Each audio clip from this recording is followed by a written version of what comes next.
কয়েকদিনের কাঠফাটা রোদের পর দেশের বিভিন্ন স্থানে ঝড় বৃষ্টি, জনজীবনের স্বস্তি হাওয়া হয়ে গেছে তীব্র ভোগান্তিতে। মঙ্গলবার দুপুর 12:30টার দিকে চট্টগ্রামে শুরু হয় মুষলধারে বৃষ্টি। 10 মিনিটেই তলিয়ে যায় প্রবর্তক মোড়, মুরাদপুর ও কাতালগঞ্জের নিচু এলাকা। কোমর পানিতে চলাচলে চরম দুর্ভোগে পড়েন নগরবাসী। পানি ঢুকে বিকল হয়ে যায় বিভিন্ন যানবাহন।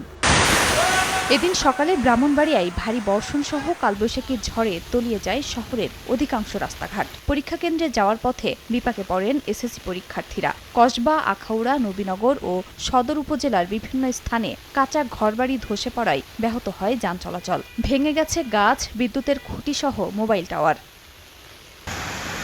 কুমিল্লাতেও বিভিন্ন সড়কে জমে পানি, ব্যাহত হয় নগরবাসীর স্বাভাবিক জীবনযাত্রা। জলাবদ্ধতা নিরসনে কাজ করছে সিটি কর্পোরেশন। 13টি মশলার এক দারুণ কম্বিনেশনে তৈরি ইফাত রশিদ বিরিয়ানি মশলা। উৎসব এখন প্রতিদিন।